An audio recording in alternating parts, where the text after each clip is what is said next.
tulikuwa kwenye maandalizi mazuri kuelekea mchezo wetu na Coast. Sisi kwa upande wa wachezaji sisi tumejipanga vizuri mradi tuweze kupata ushindi ili tuweze kuwafurahisha mashabiki wetu. Shukrani sana Masalanga. Kimbinu, mchezo wa kesho utakuwa ni mchezo wa aina gani? Coast ni timu nzuri na tunawaheshimu. Tumecheza nao mara nyingi japo tunapata matokeo, lakini ni timu ambayo ina usumbufu.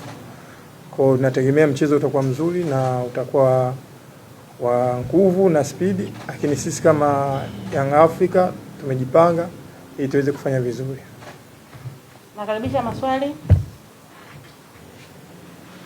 Kwanza nafikiri kwenye mpira hakuna kitu kilichokuwa kipi. Sababu mwalimu anakuja kufundisha, kila mmoja tu anakuja na mbinu zake. Kwa sisi kama sisi wachezaji hatuna la kuongea zaidi ya kuhimizana tuweze kupush, kwa sababu kuja kuangalia sisi ndo mabingwa watetezi. Tunapambania ili tuweze kupata tena kombe kwa mara nyingine. Kwa tunachoongea tuna focus vitu ambavyo tunaona vya msingi katika kufanikisha yale malengo yetu ambayo tumejiwekea. Kwa sisi tunaongea sana kuhusu malengo.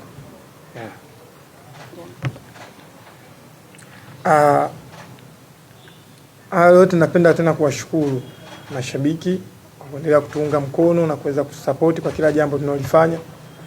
Na wamekuwa bega kwa bega kila sehemu ninapoenda na kuwepo nao. Lakini naomba tu waendelee kutunga mkono ili tuweze kufanya vizuri. Na wakaribisha kesho katika mchezo wa Coast ili waje wapate furaha, ili wafurahi.